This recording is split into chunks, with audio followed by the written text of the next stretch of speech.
Olá, olá, ouvintes do PowerCast, iniciando mais um episódio e hoje vamos ter mais um bate-papo sobre treinamento.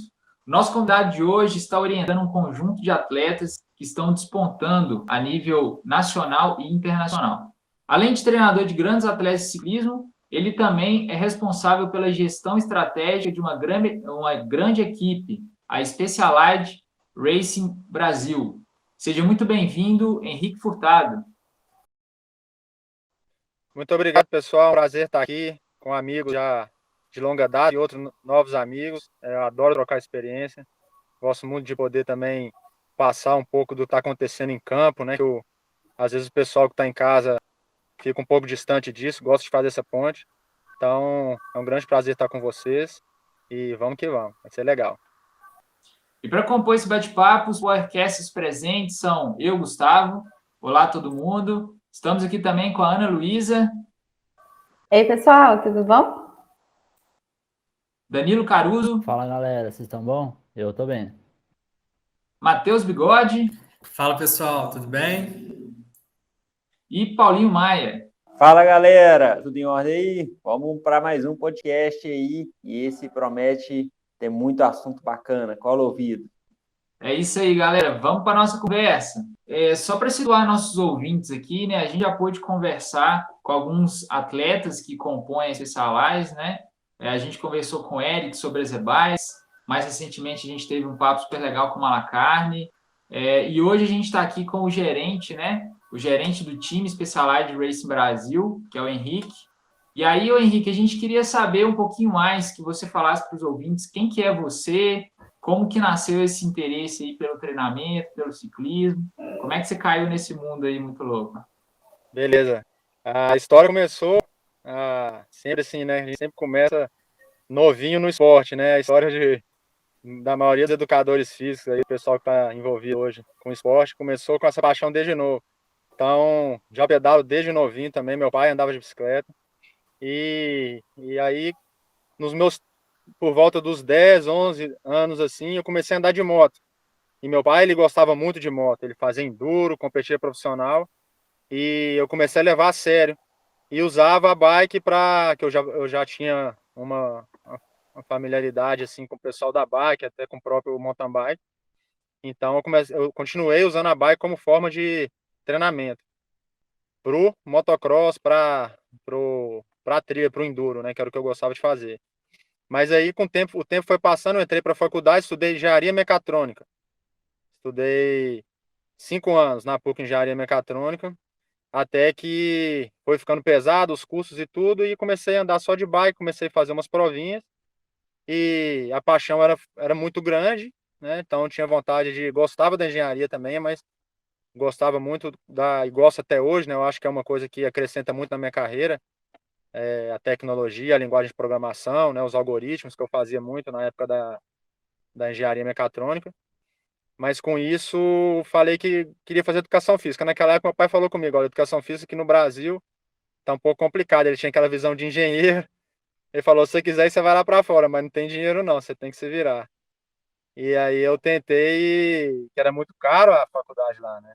Então eu tentei a bolsa e consegui a bolsa depois de muito tempo tentando. Fui estudar fisiologia do exercício, competi para o time profissional da universidade, que era a universidade oferecia uma bolsa colegial, né, pra esportiva, né, no meu caso para o ciclismo. E me formei assim. Quando eu voltei para o Brasil, já caí já na OCE antes, já conheci o Hugo, que era muito meu amigo, meu primeiro treinador, foi quem me treinou quando eu estive lá fora, e meu grande amigo. E eu lembro que quando eu fui, né, ele foi também, fez como eu fiz, né, estudou lá fora, na Flórida no caso, e e competiu o ciclismo universitário e estudou através de bolsa. Ele chegou dos Estados Unidos, mais ou menos na época eu já estava indo. Então ele foi um cara que me incentivou muito. E aí ele falou, quando você voltar, sua cadeira tá aqui, essa que o Paulinho tá sentado agora. E aí voltei e já comecei a trabalhar com o Hugo na OCE. E aí depois voltei para os Estados Unidos, abri minha própria empresa de assessoria esportiva e com o tempo já treinando atletas profissionais, né? Acabei treinando alguns atletas que eram da Specialized, comecei pela Isabela Ribeiro, Na época ela era atleta de cross triathlon. E a Bela, minha querida amiga também, fez essa ponte com a Specialized. Eu já estou no sexto ano como gestor, né? Vocês falam gerente, traduzido do manager, né? Nos Estados Unidos, eles colocam um nome, né, da minha posição de team manager, que nada mais é que o gestor da equipe. Então, eu sou técnico, né? A gente chama, pode falar gerente também do jeito que for, mas são várias, né? São várias, inclusive pai, psicólogo, o que precisar. Mas então já faço esse trabalho paralelo com o meu trabalho de na assessoria, né? Faço esse trabalho de gestão do time profissional da Specialized e estamos no sexto ano aí desenvolvendo essas feras. Legal, cara. E eu fiquei imaginando aqui que hoje em dia, na época, né, quando você fez engenharia mecatrônica aí, talvez você não tivesse visto uma ligação direta com a educação física, mas hoje em dia, com essa questão de dados, né, todo mundo querendo mexer com muitos dados, as big datas, e também muita tecnologia envolvida no meio do esporte, né? Eu imagino que você tenha um cérebro muito mais avançado assim que a gente, né? Você consegue compreender bastante coisa de toda essa tecnologia que envolve aí. E aí, cara, outra coisa que eu acho que é legal, você pode me corrigir se eu estiver errado, meu irmão faz engenharia e eu vejo que o pessoal da engenharia desenvolve muito raciocínio lógico, né? Desenvolve muito essa questão de resolver problemas, pensar soluções. E eu imagino que no cargo que você ocupa hoje, isso deva ser uma das tarefas assim que você atua, né? Né? Você precisa gerenciar ali um time, imagino que você tenha que gerenciar também competições, logística de provas, enfim. Então, eu imagino que toda essa sua formação deva ter contribuído com isso, né? Fala um pouquinho para a gente, né? Se de fato você acha que essa bagagem, tanto da mecatrônica quanto da educação física, contribuiu, e conta assim mais a fundo um pouquinho como que funciona essa função de gestor dentro da equipe, assim, para fazer o time de fato funcionar. Na verdade, eu acredito que tudo que você estuda e gasta muito tempo ali com uma constância, né, cerebral, assim, de atividades cerebrais né, que desenvolve realmente o raciocínio. Eu acho que qualquer tipo de estudo, isso reflete de uma maneira numa carreira prática no futuro, né? A engenharia, principalmente, trabalha muito com essa, essa questão dessa visão do resultado de equações, né? Então, eu acho que no ciclismo, hoje, a gente está até assim, assustado como que os dispositivos chegaram chutando a porta. A tecnologia veio muito rápido, né? Então, conseguir equalizar, né, sintonizar essa parte com a parte humana, né, que é o lidar com os atletas, com os seres humanos, eu acho que isso é muito alavancado pela essa questão da equação, né? As coisas que podem vir juntos, podem se unir para se desenvolver um atleta melhor, um ser humano melhor, não só um atleta, né, como tudo que envolve a carreira de alguém que busca levar isso para frente. Então, acho que a engenharia, né, esse raciocínio lógico, com certeza ajudou muito. Mas, em termos práticos da engenharia, quando eu cheguei nos Estados Unidos, que em 2007, no começo de 2007, eu já tinha o contato com os medidores de potência, né? Então aí já entra uma outra parte, né, disso que você está falando, né? Que é como a engenharia mecatrônica conversa, né, com essa questão do treinamento esportivo, que é a questão dos equipamentos eletrônicos.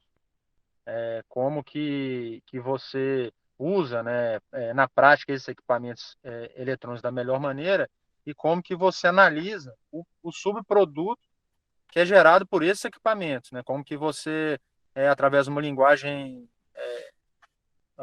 computacional, né? Uma linguagem de programação, como é que você desenvolve gráficos que juntam esses acúmulos, né? Que são dados para a gente, né? Através desses dispositivos. Então, são duas coisas muito importantes que eu acho que a engenharia mecatrônica me trouxe. E, como você disse, Gustavo, no início, para mim, foi difícil, né? Eu falei, pô, cara, eu tô eu já fazia estágio, eu trabalhava com desenho mecânico, trabalhava com AutoCAD, com algoritmo para máquinas de comando numérico, CNC, esse tipo de coisa. E aí saí para educação física. Falei, por que eu vou fazer com o meu curso, né?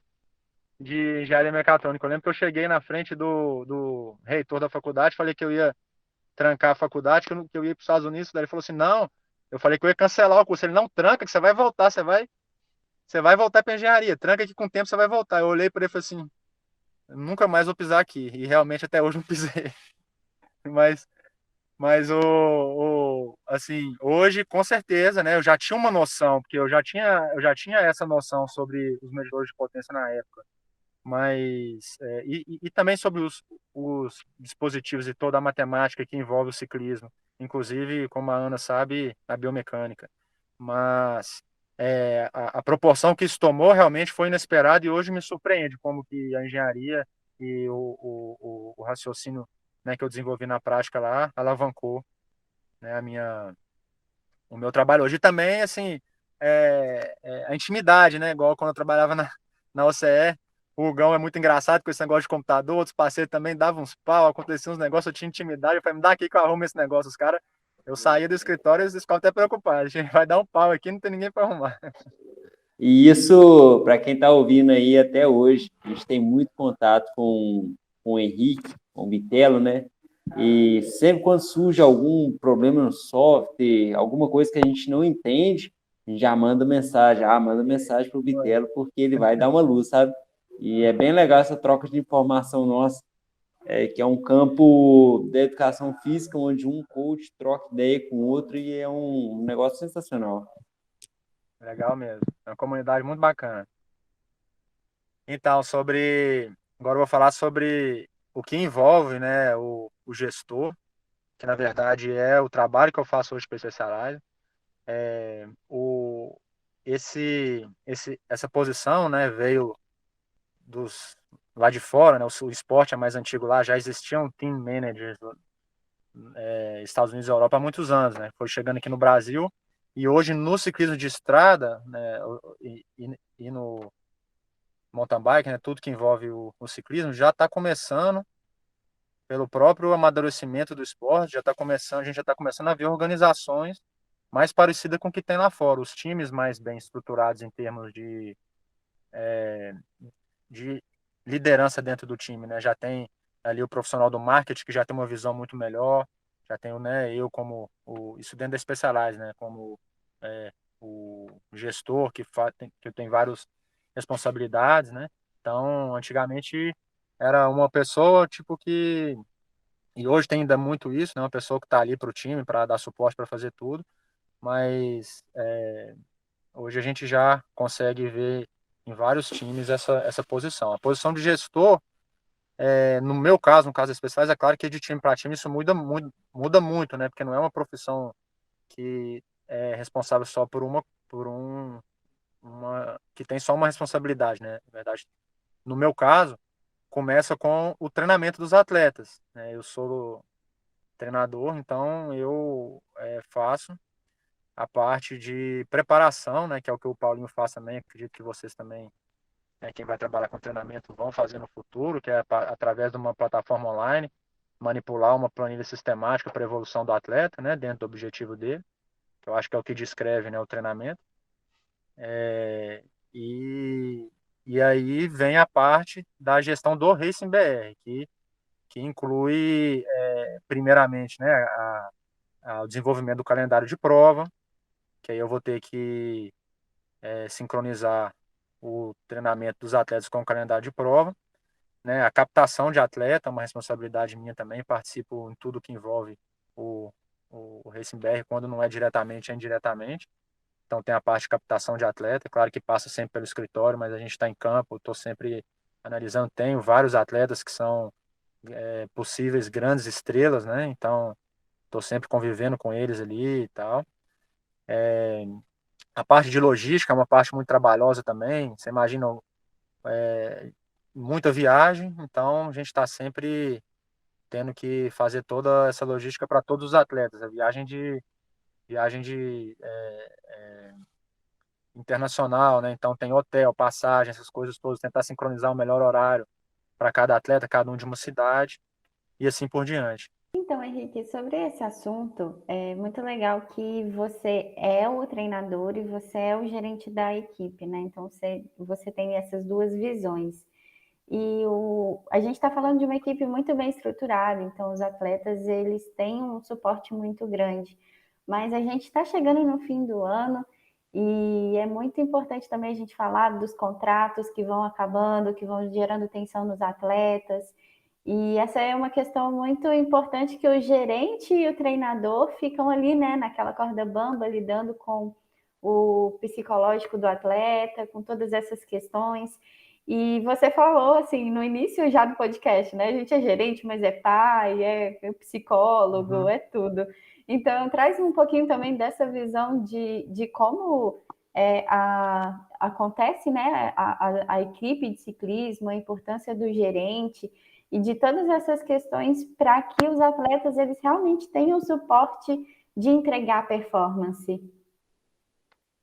Sim, tudo começa com a captação do atleta, né? Então a gente está sempre como, vamos dizer assim, um olheiro ali, né, em campo, vendo quem tem o perfil do time, não só o cara que está ganhando, né? Dentro do time a gente segue uma cultura e para isso a gente precisa de atletas que representam essa cultura. E então, uma vez, né, selecionado o atleta, existe a negociação, que aí ela é bem complexa, né? A gente tem que respeitar é, o contrato atual do atleta, né? A gente não pode negociar atleta em contrato e tudo, mas existem propostas. E dentro disso a gente cria com o próprio atleta, né? Depois de já ter, né, conversado, aquela coisa toda, aquele primeiro passo ali, e a gente cria um projeto para esse atleta, né? Um projeto para a carreira dele. Cada atleta tem um projeto individual e esse é um passo bem minucioso que passa por dentro do escritório, também envolve várias pessoas e tenta desenvolver um projeto coerente com o objetivo do atleta, com aquilo que a gente acha que ele vai representar para o time.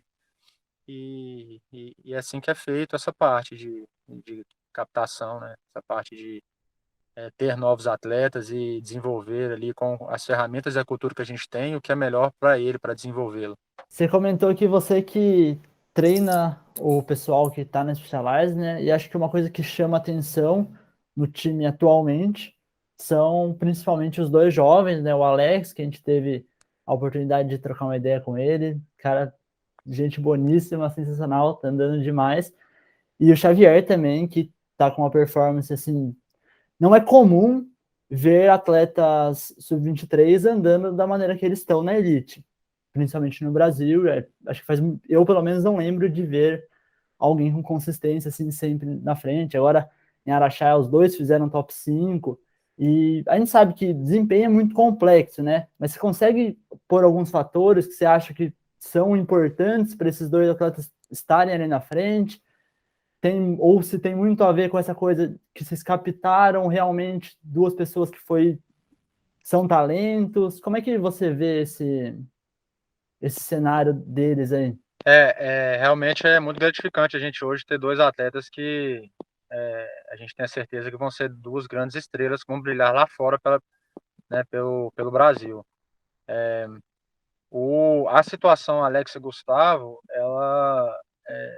existe várias maneiras de enxergar, mas a minha forma de falar sobre elas é que é um fruto do que a gente plantou desde o início do time. A gente tem desenvolvido essa cultura no time, essa engrenagem, né, que já vem girando, que traz, né, dentro dela essa teoria de formar atletas, né, de acreditar no potencial individual de cada atleta. Mas a gente sabe que isso não é simplesmente uma poesia, né? Você vai falar que você vai construir um time de formação de atleta e colocar uma estrela ali dentro. Então, a gente passou por muito, né? Tivemos grandes atletas, né? Começou lá atrás vou falar o nome aqui porque eu amo demais esses meninos todos. Então, Lucas Círio, Bruno Elias começou com a gente, bem novos, ganharam o Campeonato Brasileiro, ganharam o Copa Internacional, foram para fora e tudo. Passou para sub-23, e a gente sempre vai, né, passando o que pode melhorar, o que não pode. aí começa a vir também pressão de fora, e aí daqui a pouco entra um outro atleta, aí a gente já tem uma experiência mais qualificada para poder lidar com aquilo que poderia tirar o foco daquele atleta, a gente vai lidando melhor e tudo até chegar no Gustavo e no Alex, onde, né, foram dois atletas, a situação é bem diferente, né, da captação de cada um. O Gustavo foi um atleta que eu já observava ele já era meu amigo, a gente já tinha tido experiências juntos em competições, ele corria para outro time, e eu sempre no final da prova dava parabéns para ele, falava, Gustavo, eu quero ser com a gente, velho, porque na verdade eu quero você morando lá em casa, que eu sou um menino bom demais, mas eu quero ver você correndo para especiais com a gente.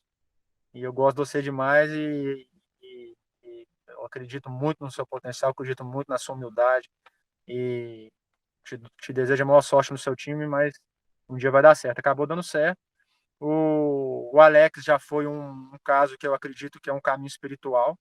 Ele já tem isso nele, ele tem essa missão de poder levar, né, e ser exemplo, e ser estrela. E ele apareceu, eu acho que a confirmação disso tudo é como ele chegou a gente, através de um reality show, né, do Próximo Pro. Então, assim que ele pisou na Specialized, eu comecei a treinar ele, né, já vai fazer 3 anos, né, já fez, né, e hoje ele tá aonde ele está, assim, ele desenvolveu, né, essa capacidade de se tornar um grande competidor, um grande atleta, de uma forma muito natural. Então, eu acho que foi um fruto de um trabalho que começou há muito tempo, mérito todo deles, porque são duas grandes pessoas, dois grandes atletas, pessoas que vão para competir com o coração, que vão com a cabeça pensando só naquilo ali, em se divertir, em tirar o melhor daquilo, e dar exemplo. E para mim é muito gratificante, né, poder acompanhar isso de perto o tempo todo. Então, realmente é uma grande vitória para a gente ter dois atletas como eles no time. O Henrique, fazendo um gancho já que nós falamos do Alex e também do Gustavo, agora quero fazer um gancho com o treinamento deles. Que o nosso podcast aqui ele tem um cunho muito de divulgação científica, a gente trabalha aqui com diferentes temas bem específicos relacionados ao treinamento, mas uma coisa que a gente sempre acaba conversando aqui é sobre distribuição de volume, de intensidade de treinamento ao longo da temporada, por exemplo, modelo de treinamento polarizado, mas alguns treinadores nos falam aqui que trabalham com blocos mais concentrados, ora na intensidade, ora no volume de treino. Como que você enxerga essa questão aí na sua prática? Matheus, eu vou te responder da seguinte maneira. Tudo isso que você citou, né, que a gente pode hoje chamar de metodologias, eu acho que são características do profissional, do treinador. A forma como que o treinador consegue criar um padrão no jeito de treinar, né, na forma como que ele conduz a rotina dos atletas, eu acho que isso está ligado mais ao treinador. Quando vem, né, assim, quando essa pergunta já se direciona direto pro conjunto treinador e atleta, aí eu vou te responder do lado do atleta, porque o que vai definir tudo isso vai ser o atleta. O exemplo que você está dando do Gustavo e do Alex são duas crianças da mesma idade, do mesmo tamanho, do mesmo peso, usam a mesma bicicleta, a mesma sapatilha, o mesmo capacete, só cueca que eu não deixo eles trocar, mas é tudo igual. Eles usam tudo igual. A mesma bretelle, a mesma blusa, a mesma luvas, treinam junto, tem os mesmos watts por quilo. E eu passo um treino para um que é completamente diferente do treino do outro. Eu crio um bloco, como você está dizendo aí, crio blocos de treino, o outro eu tenho que estar quase que diariamente atualizando e mudando a configuração, intensidade versus duração.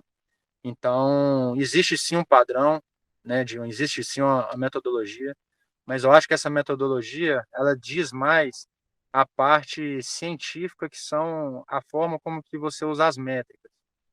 Cada treinador pode usar as métricas de um jeito, mas existe um ideal que se o atleta seguir, ele vai tirar o melhor proveito dele. Então, não importa como você usa, né, essas métricas, mas você tem que entender o que esse atleta está precisando naquele momento. E às vezes é uma periodização de um jeito, às vezes é de outro, às vezes né, dentro da sua metodologia você vai ter que tentar entender, né, fazer essa leitura aí do indivíduo. Então, eu trabalho dessa maneira. O treino para um atleta é bem diferente do treino do outro atleta, que é igual, inclusive o mesmo calendário de prova, o mesmo objetivo.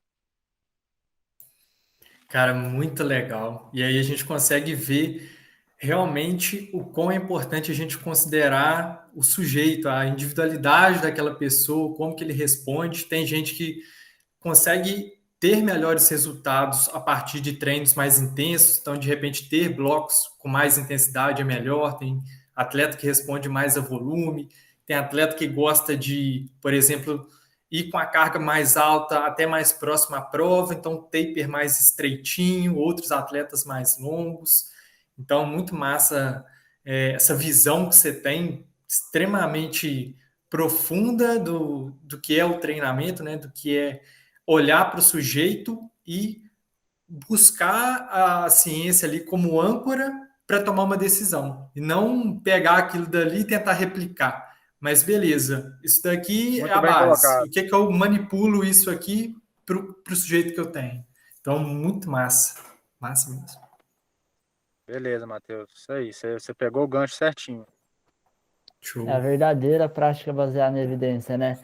E aproveitando que o Matheus trouxe esse ponto mais técnico do treinamento já, eu queria trazer algo que o Henrique e o Gustavo falaram no começo, que é essa proximidade do Henrique com tecnologia e tal, com as tecnologias que vieram para agregar ao treinamento, os dados.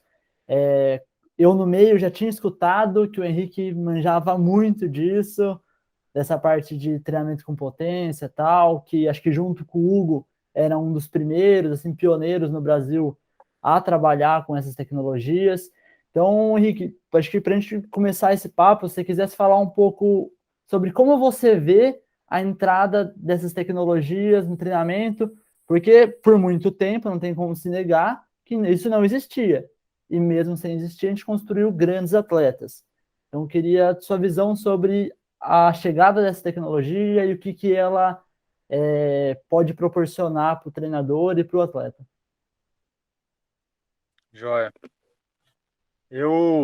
Quando eu cheguei para estudar, né, fisiologia nos Estados Unidos em 2007, eu comprei um medidor de potência, que na época era um PowerTap. Eu já havia conversado com o Hugo sobre isso. O Hugo falou, cara, vamos, arruma lá que isso aí vai ser o futuro. O Hugo já estava trazendo essa visão.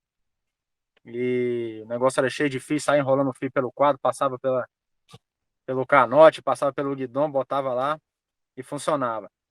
E ao mesmo tempo, eu lembro que eu comprei o medidor de potência, depois fui lá na loja e comprei as ferramentas que dava para abrir o medidor de potência. Eu queria abrir aquilo ali, queria ver o que tinha lá dentro, queria saber o que ele fazia. E aí abri tudo, depois não consegui montar, quebrei ele, mas pelo menos fiquei sabendo o que tinha lá dentro. Mas logo já estava com ele de novo, já comecei a treinar com potência nessa época. E a aceitação realmente foi lenta. Isso, né, sem julgar, é uma coisa natural. E como você falou, muitos atletas foram formados sem a potência, mas os recordes foram sendo batidos, né? O treinamento foi evoluindo, o esporte foi evoluindo, e junto com a evolução de todos os equipamentos, o medidor de potência evoluiu a ponte entre o atleta e o treinador. Evoluiu para poder trazer para o treinador o que aquele atleta está fazendo. Durante muito tempo, principalmente no triatlo, o Gustavo está familiarizado com isso, a natação e a corrida eram as duas modalidades mais fáceis de mensurar a intensidade. Porque quando você aumentava o pace, na corrida você aumentava a intensidade no plano. Claro que tinha algumas variáveis, igual temperatura, umidade, etc. E na piscina também é muito padrão, né? O ritmo ali que a gente chama, né, de 100 metros ali, definia muito bem as intensidades. E na bike era muito difícil, tinha muitas variáveis. Como é que você media a intensidade? O batimento cardíaco varia demais. O batimento cardíaco você só consegue trabalhar com ele em baixas intensidades. A partir do momento que a intensidade e duração, né, começa a ficar mais curta do que o limiar e mais alta do que o limiar, o batimento cardíaco começa a perder completamente o sentido. E a bike, como tem as rodas, que diminuiu o atrito, quase que zero o atrito, esse vetor força contrária também não tinha muito jeito de calcular ele. Então, não tinha muito jeito de medir a intensidade na bike através da velocidade média, ou da velocidade real, né? Então, com isso, quando chegou o medidor de potência, a gente, né, nós, treinadores, simplesmente ganhamos uma ferramenta, né, dentro da nossa caixa de ferramenta, a mais importante que existe para mensurar a intensidade no ciclismo. E aí o ciclismo agora passa a ser o esporte que você consegue mensurar a intensidade de uma forma mais precisa, através do medidor de torque, né, que é o medidor de potência, que pega a pressão aplicada aos pedais, multiplica pela velocidade angular, né, que é a cadência, e mostra o watts na tela. E com isso a gente consegue agora mensurar qualquer duração por intensidade e se tornou a melhor ferramenta aí que não a melhor, mas a ferramenta aqui, né, que pode fazer isso é o medidor de torque, nada mais pode fazer isso. Então o medidor de potência, né, entrou nesse lugar e com isso foram criadas métricas que aí já é uma outra questão muito complexa, né, que a gente acredita que nós vamos falar um pouquinho também, mas as métricas que usam esse resultado dessa medição de torque para criar os padrões, né, de comportamento fisiológico e os gráficos para que a gente consiga aí manipular e criar um sistema de treino aí cada vez mais otimizado e mais perto do ideal para o atleta evoluir, né? Junto com, acho que a popularização do medidor de potência, né?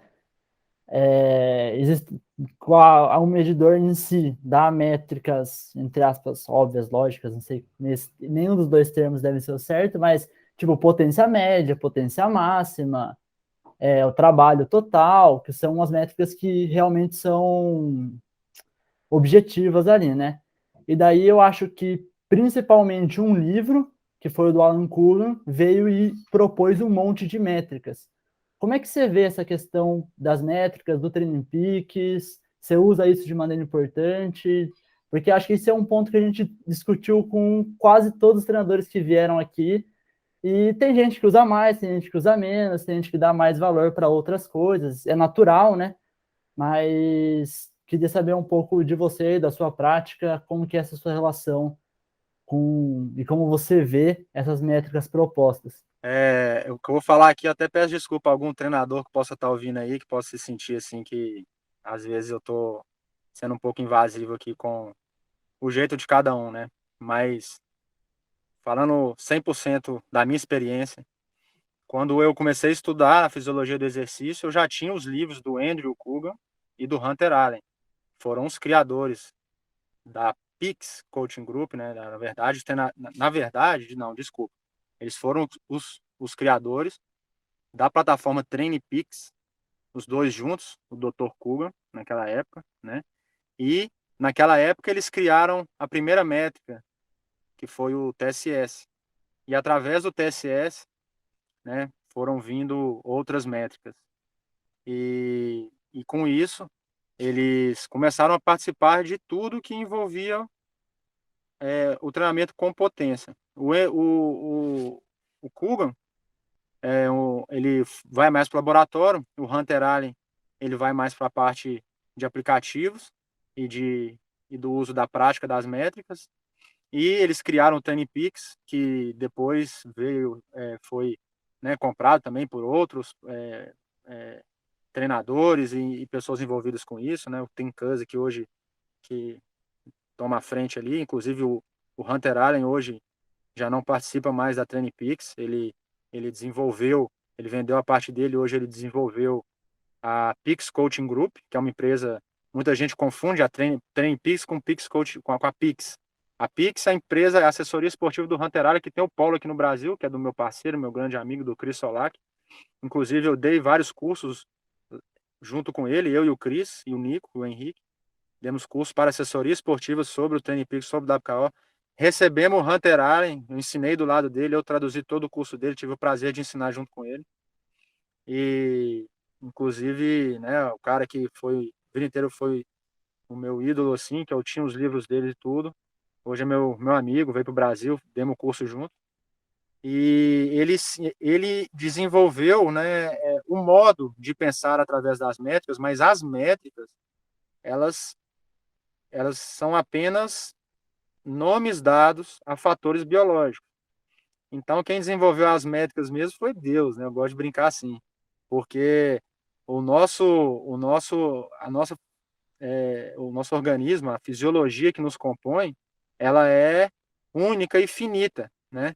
Então, as respostas que ela dá, que o nosso organismo dá após estímulos, é que definem um padrão que através das métricas, esses padrões foram denominados com essas métricas, para que a gente possa, através da matemática, manipulá-los. Então, as métricas são muito importantes, sim. Se alguém está deixando de usar a métrica, ele está deixando de usar a resposta de um fator biológico. Então, não é que o Hunter Allen criou o TSS. O TSS é o custo do treino no seu organismo. Ele só deu esse nome para que a gente possa criar meios de manipular essa resposta. Então, as métricas são sim muito importantes, são nomes dados a fatores biológicos, e quem conseguir usar ela melhor está na frente, pode ter certeza. É muito legal quando a gente fala disso, porque tem um livro que a gente está lendo, inclusive a gente está fazendo um grupo de estudos entre a gente, que chama Play with Movement, do Todd Hargrove, e ele traz uma perspectiva, né, sobre vários aspectos do movimento.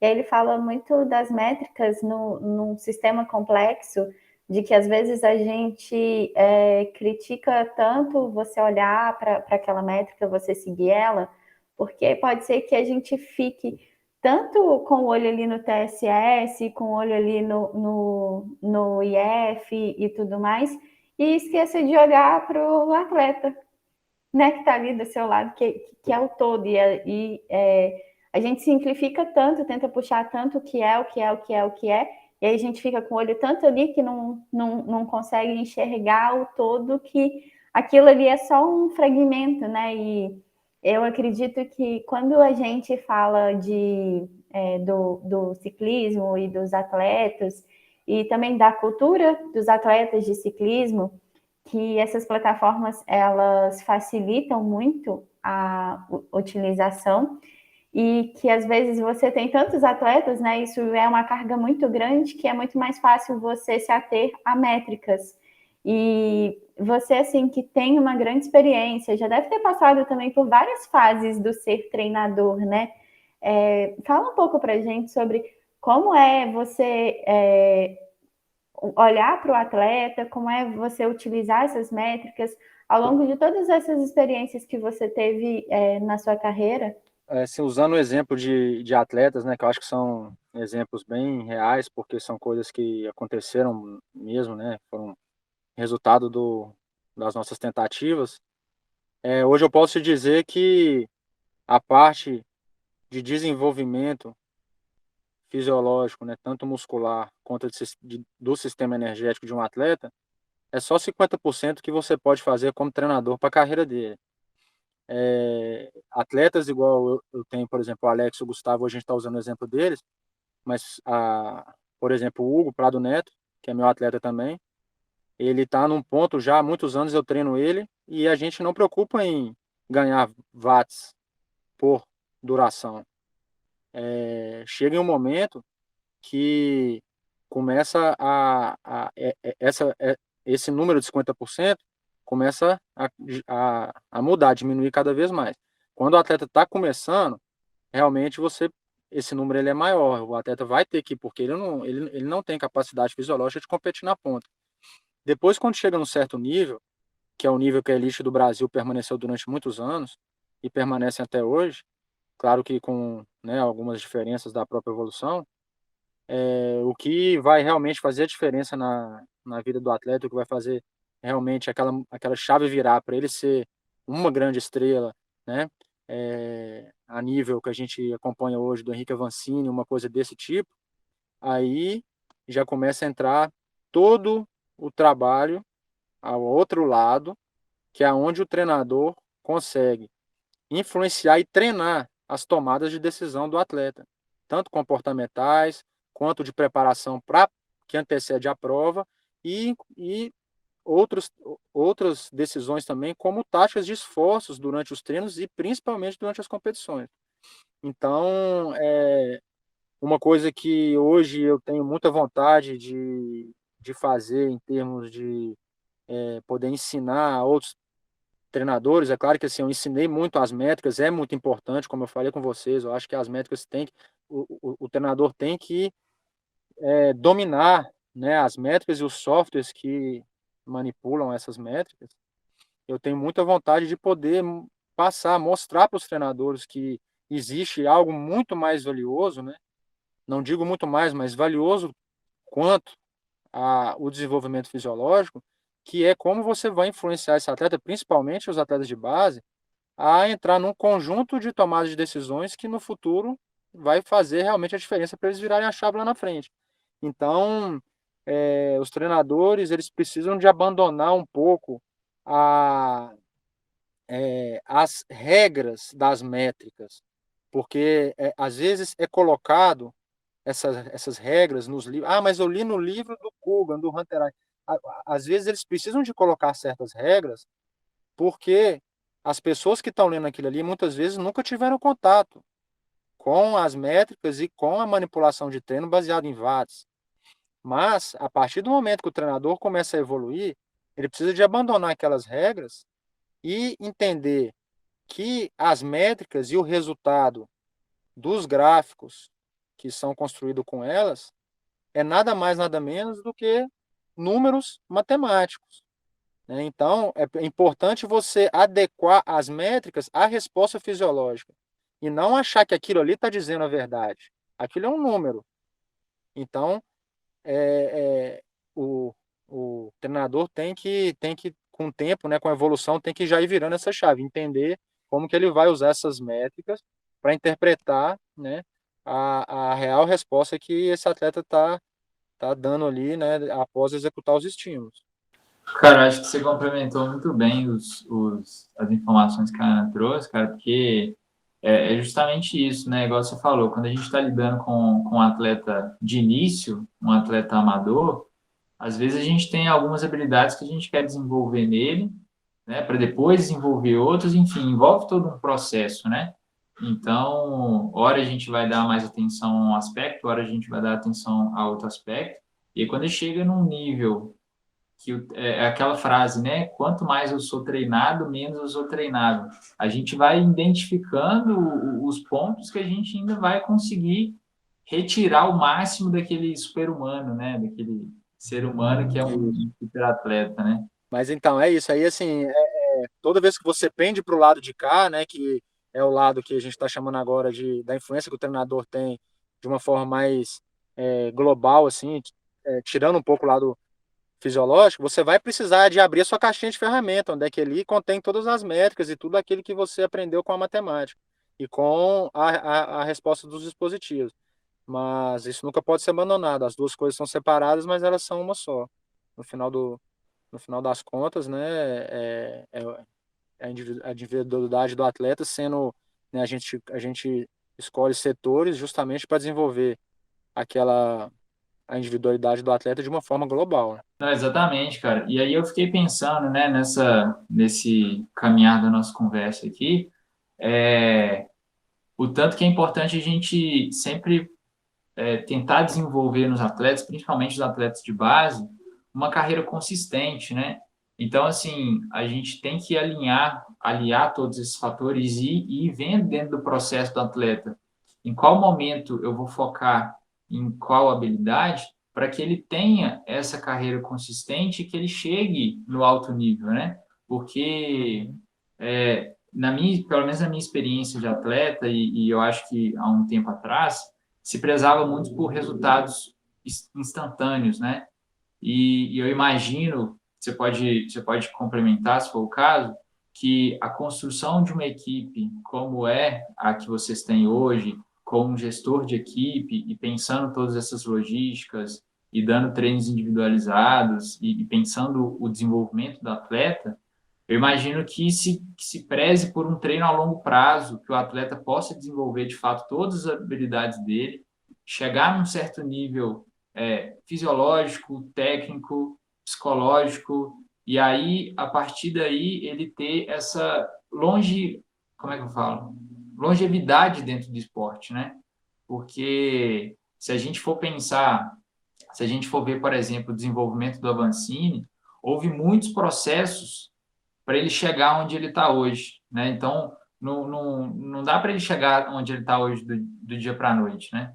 Então, há esses lados da gente ser mais técnico, olhar as métricas e ficar mais voltado para elas. Depois, há um lado da gente desenvolver outros aspectos, talvez essas métricas não nos respondam. Há esse conjunto. Enfim, eu acho que é legal a gente refletir sobre isso, porque é importante a gente pensar que o atleta ele precisa ter uma carreira a longo prazo, né? Não adianta nada ele ter um resultado hoje.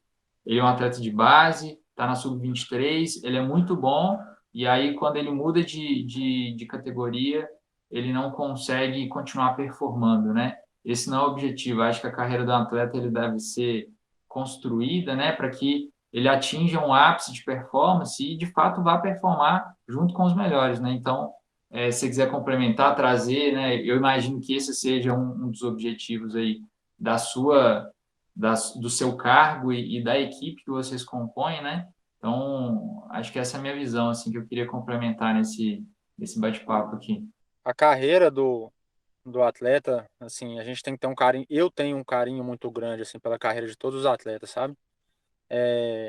Se você for parar para olhar, assim, eu que já vi muitos começando e parando, muitos que começaram e estão até hoje, né? E muitos começando agora, é uma história que está sendo contada, ou então é uma história que foi contada, né? Cada uma com a sua dificuldade, cada uma com o seu objetivo, e todas elas em cima de uma bicicleta. Então, a gente precisa de olhar assim com amor assim para a carreira de cada um, porque não é só colocar o cara para ficar forte, levar o cara nas provas e ficar torcendo para o cara subir no pódio, sabe? A gente vê, né, grandes carreiras que foram construídas de forma diferente, né? A gente vê atleta que chegou muito rápido, saiu muito rápido, atleta que chegou muito rápido até hoje, atleta que demorou a chegar e hoje está onde é que queria estar, atleta que tentou muito, não conseguiu chegar onde que queria estar, terminou a carreira, mas tem uma conversa boa para falar com você, o tanto que ele foi feliz com aquilo tudo, e quando você olhar para trás, ele foi um grande guerreiro. Então, eu acho que assim, é muito delicado, sabe? A gente simplesmente falar, não, vou fazer um time para formar primeiro lugar no pódio. Isso não existe. Nunca vai existir isso, nunca existiu. Todos os melhores atletas perderam muito mais que ganharam. E é muito legal você poder participar de uma certa forma como treinador, como fisioterapeuta, né, como gestor de time na alavanca, né, da carreira de cada atleta. E para isso eu acho que tem que ter um cuidado muito grande, porque a gente está tratando com seres humanos que simplesmente largaram tudo, né, para poder mostrar, né, assim, não não de uma forma fútil, assim, mas para mostrar para quem está vendo que é possível, né, através da saúde, através do movimento, através da paixão pelo esporte, que é possível conquistar aquele objetivo e encontrar felicidade após a conclusão de um planejamento, né? Então, isso tem que ser olhado sim, sabe? Eu acho que a parte fisiológica ela é muito importante, igual todas as outras partes que compõem a carreira do atleta, mas a gente nunca pode esquecer de sincronizar isso, né, com a essência que aquele atleta carrega, ele, como que ele vai traçar aquele caminho.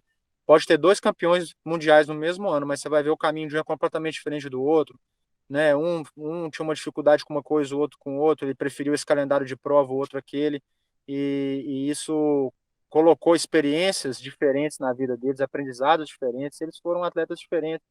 mas pisaram lá no alto, né? Então, realmente, esse complemento do Gustavo, eu acho que traz isso, eu acho que traz essa, vamos colocar assim, esse olhar humano, né, para cada um desses meninos maravilhosos aí que a gente tem. Com certeza, são meninos maravilhosos, com futuros muito prósperos, e sempre quando a gente fala sobre esse assunto, eu fico pensando assim, o quanto de suporte a gente ainda precisa oferecer para que eles performem na Europa, para que eles realmente assim, né, cheguem lá de igual para igual, que é o que a gente tem que ser. Então, acho que é bem legal você falar isso. Eu acho que a primeira coisa que a gente tem que fazer é olhar para eles como grandes atletas, grandes pessoas, e não como máquinas de fazer potência, né? Então, a partir do momento que o treinador tem esse carinho e veste, né, essa camisa assim, de falar, pô, esse cara aqui, bicho, eu vou acreditar nele, vai ser muito legal onde é que ele vai chegar, eu quero entender o que eu preciso de fazer. Às vezes não é falar para ele que ele tem que fazer tanto de F ou que ele tem que completar tanto de TCS semanal. Às vezes você apresenta, né, para ele uma coisa que vai ser legal dentro da rotina dele, ele vai ter um benefício no final de um bloco de treino muito maior que se ele tivesse se matado para entregar aquela planilha prescrita. Tem uma máxima na medicina, a galera sabe que eu gosto de estudar essas coisas, tipo, meio fora da educação física, e que fala, conheça todas as teorias, domine todas as técnicas, mas quando for tocar uma alma humana, seja apenas outra alma humana. E eu acho Isso que mesmo. essa mensagem que a gente traz nesse episódio, agora no final da nossa temporada, praticamente, vai ter mais acho que 4 episódios para frente, e porque tem muito profissional que escuta a gente também. Fisioterapeutas que mandam mensagem, treinadores, educadores físicos, né? E que estão sempre de olho nos profissionais que a gente traz, porque a gente sempre procura trazer a galera que a gente acredita que é de excelência, que tem bastante a contribuir. E eu acho que essa mensagem de sempre estar atento a tudo, né? Estar sim atento às métricas, principalmente uma coisa que a gente sempre bate aqui, é entender o que é cada métrica, que é o que você falou. Ah, o TSS Mas como que calculou o TSS? Importante entender isso, né? Se você quiser contribuir com isso. O que é o TSB? Ah, carga crônica, eu não sei como é que chama no Training Peaks, mas como que o cara chegou a isso? Como o cara chegou a normalizado? O que ela realmente reflete? Então, acho que essa mensagem de ter o conhecimento técnico, ter o conhecimento intra e interpessoal, e tentar englobar tudo na sua prática é uma mensagem legal para a gente deixar. E antes da gente fechar, que passar para o Gu, eu queria que o Paulinho falasse alguma coisa aí. Amigão do Henrique, ficou quieto, só escutando, absorvendo. Tô mais calado aqui do que tudo, mas uma coisa bem interessante aí, que eu também tenho alguns atletas mais novos, inclusive um tá andando muito bem. Um tempo atrás eu perguntei para ele se ele sabia jogar xadrez. Ele falou assim, não, treinador, não sei. Eu falei assim, pois é, você trate de aprender porque é um negócio que vai trabalhar bastante a questão do seu raciocínio durante as provas, sabe? E assim, eu cobro dele até hoje para a gente ir jogar online aqui, enquanto eu estiver meio à toa aqui no escritório, no horário do almoço. Só que ele sempre escapa. Mas assim, fica uma dica aí para quem acha que é só treinar e só gerar watts.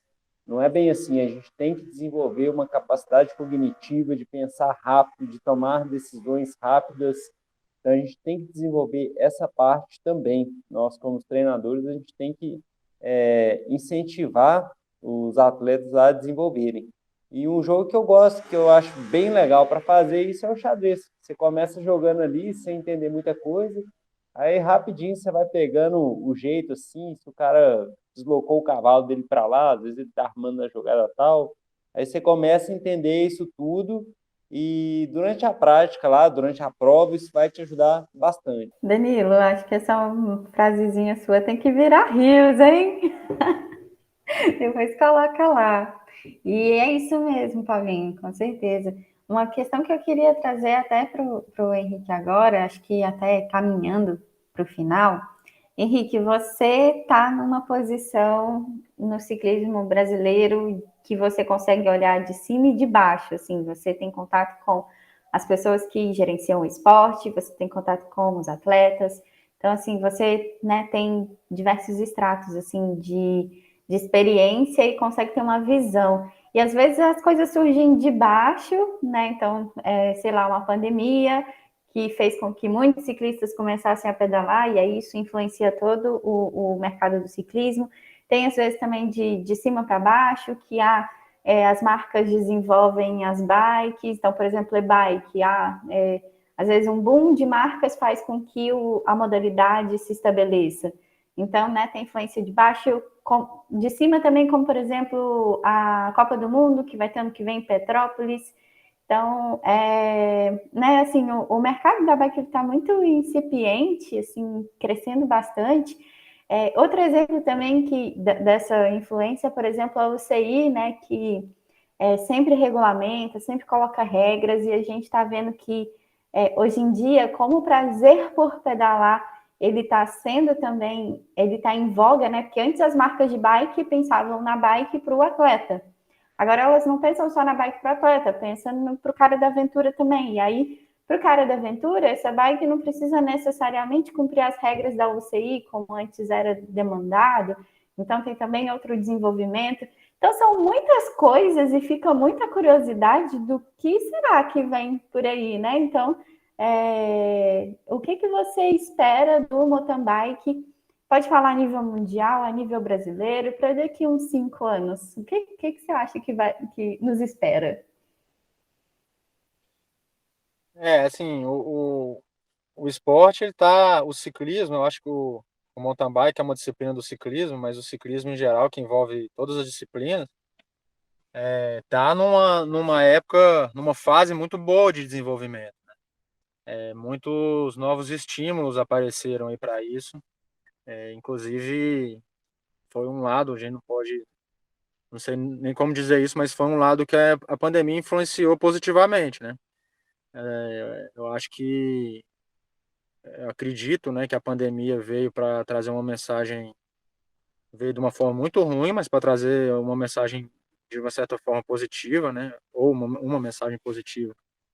E, e eu entendo que essa mensagem é a busca pela valorização do tempo, né? Pela busca pela saúde, né? Pelo aquilo ali que a gente acabou se perdendo assim com, né, com a grande demanda de atividades de trabalho, né? De essa facilidade de acessar, de acessibilidade, né? De tudo muito na mão, tudo muito tem que ser tudo muito na hora e muita coisa, né? Todo mundo, não, tô na correria, não tenho tempo. E, e eu acho que a pandemia chegou a falar assim, gente, espera aí, olha, vamos, o que você quer fazer, né? Assim, o que você gostaria de estar fazendo? Vamos tentar fazer isso também e tal. E muita gente gostava, porque bicicleta, né, não tem segredo, é só você olhar uma criança, toda criança adora bicicleta, né? Não tem nada mais legal do que andar de bicicleta. Então, muita gente queria andar de bicicleta, via os amigos lá pedalando, mas não podia, ou não tinha coragem, ou faltava um impulso. E eu acho que a pandemia trouxe um pouco disso. Muita gente começou, né, você vê as bicicletas aí, você queria comprar bicicleta, não tinha, tava, né, todo mundo deu um boom muito grande, principalmente em BH também, onde que eu morei muitos anos, a gente vê como tá gigante lá o negócio. Então, isso influenciou essa evolução do esporte. E daqui a 5 anos eu acho que vai ser a continuidade disso. Eu acho que o XCO, né, o cross country olímpico, que tem ele é muito bem aceito assim para telespectadores, né, para o público. Então, quem não pedala, ou então quem não compete, ou então quem só gosta de bicicleta e tudo, consegue chegar na beirada de uma pista e ver o pessoal correndo ali o tempo todo, ali é muito legal. Então, é um esporte que vem crescendo muito rápido, né? Você vê o nível que está hoje, as Olimpíadas, a Copa do Mundo, a gente estava no Mundial agora, ano passado a gente foi na Áustria, esse ano teve na Itália, né? O Mundial, a gente estava lá também. A dimensão desses eventos enormes, né? Sempre foi assim lá fora e aqui dentro agora está começando, no Brasil também tá chegando esse tempo. Então acho que daqui a 5 anos vai ser o produto disso tudo, a continuidade disso tudo. A gente vai ver cada vez mais, né, pistas, igual você vai em BH e agora já está cheio de bike park, pump track, grupo de treino, competição todo final de semana. Então, Pista para eu criança acho também, tem bastante. pista para criança, muito legal também, está acontecendo isso agora, né, Paulinho, aí em BH. O pessoal tá enxergando isso com um programa familiar também, né? A gente tem já os É. bike parks que você vai, leva os meninos, eles têm as balance, as bicicletinhas de equilíbrio, né? Eu tenho 2 filhos também, um de 5 e um de 3. E todos dois andam, né? De 6, o Martin já tá com 6, vai fazer 6. E aí tem a bicicletinha, né? Então, você vê isso, na nossa época era um pouco diferente. As bicicletas, a gente andava muito tempo de rodinha, né? Hoje os meninos já andam nessas bicicletinhas de equilíbrio, já sai pulando, já pega outra bike, já. Tem uma menininha aqui na Marina aqui que ela não tem nem 2 anos, ela já pedala sem rodinha, tem que sair correndo atrás dela que ela não consegue parar, mas não consegue pôr o pé no chão. Mas é incrível a gente ver essa moçadinha nova. Você vai na Copa Internacional, você vai lá em Botucatu, onde é que tem a Kids Race, né? As crianças, a provinha dos meninos. Eu tenho que ver, mas eu não posso ver muito não, que eu começo a dar nó na garganta, que eu fico emocionado com o negócio, porque você vê a empolgação dos menininhos novinhos, tudo quanto é tipo de bicicleta, os pais correndo do lado, um gritando, o outro chorando, e aquele tanto, você fala, gente, com certeza vai sair um campeão daí, bicho, e assim, e cada vez mais isso cresce, sabe? Cada vez mais esses meninos levam a sério. Eu tô treinando atletas de 12 anos hoje, que os pais me ligam, sabe? Eu tenho 2 estrelas de 12 anos, que os pais me ligam, tratam comigo, até trata comigo, e isso desenvolve uma seriedade, né? Uma criança de 12 anos conversando comigo sobre treinamento, sobre TSS, sabe? Não tá ali jogando um joguinho no celular o tempo todo. Então, eu acho que daqui a 5 anos a gente vai começar a ver o fruto de tudo isso, né? Eu acho que o nível vai crescer muito aqui, um nível competitivo, e isso vai abrir portas igual a gente vê a porta que abriu com o nível competitivo que o Henrique Avancini conquistou, e hoje a gente vai ter uma etapa da Copa do Mundo em Petrópolis. Isso é o caminhar da coisa. A gente vai continuar vendo isso daqui para frente. É muito legal isso de você falar de abrir as portas, né? E eu espero, não dá pra gente afirmar e nem saber o que vai acontecer, né? Mas que aonde o Avancini chegou, aonde os meninos que você trabalha, o Xavier, o Malacarne, estão hoje, que é diferenciado para o que a gente estava acostumado a ver no Brasil, que a gente estava vendo os atletas, de certa forma abre a porteira, né?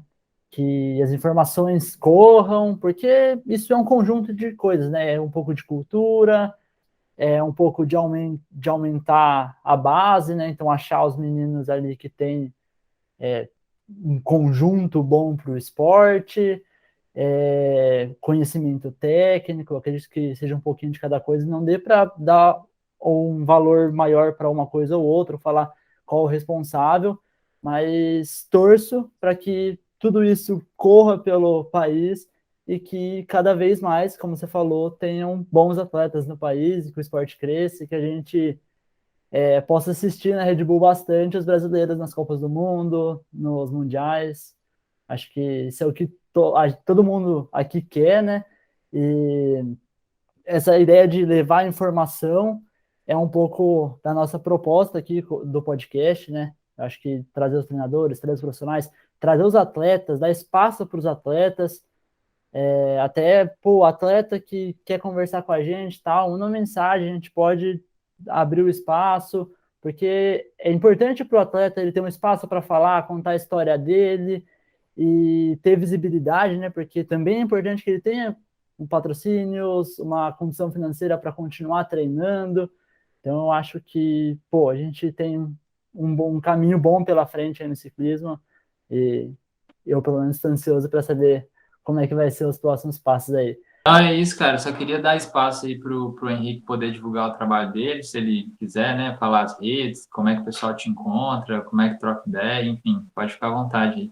Ah, joia. Eu não sou muito bom nesse lado da mídia social, do Instagram. Eu custo para poder, o trabalho complementando o Danilo falou, né, o trabalho que vocês fazem é muito importante, isso também é fruto dessa evolução, né, cada vez mais aparecem canais maravilhosos, igual os seus, para poder trazendo esse tanto de informação para esse tanto de gente, né, que está tendo aí. Então, eu não sou muito bom nessa parte, não, né? Eu fico com o meu Instagram ali, tenho os meus atletas, né? Eu já tenho um número de atletas assim que eu consigo administrar já há muito tempo que eu fico mais ou menos naquele número ali de atleta. Faço o meu trabalho como gestor na Specialized, mas estou de portas abertas para quem quiser tirar qualquer dúvida ou trocar uma ideia, pode me chamar no meu Instagram, Henrique Furtado. Tem o nosso Instagram do Specialized, que é o specialized.racingbr, esse é o do time, e o Specialized BR do Specialized Brasil, que você acompanha todas as novidades da Specialized. E pode me chamar no meu particular, sim, se alguém quiser trocar uma ideia, esclarecer qualquer dúvida, ou bater um papo, ou pegar alguma dica de treino. Fechou, então, cara. É isso aí, galera. Henrique, muitíssimo obrigado pelo bate-papo. A gente vai continuar acompanhando aí as aventuras desse super time aí que você tem felicidade de gerir. E vocês ouvintes aí já sabem, né? Se liguem no Instagram para ficar atento às nossas novidades e tudo que acontece no mundo aí do podcast. E também se liga no nosso canal do YouTube, que os episódios estão saindo na íntegra com a imagem lá, tá bom? Então até a próxima aí. Vem de roda. Valeu! O podcast mais serelepe do ciclismo brasileiro.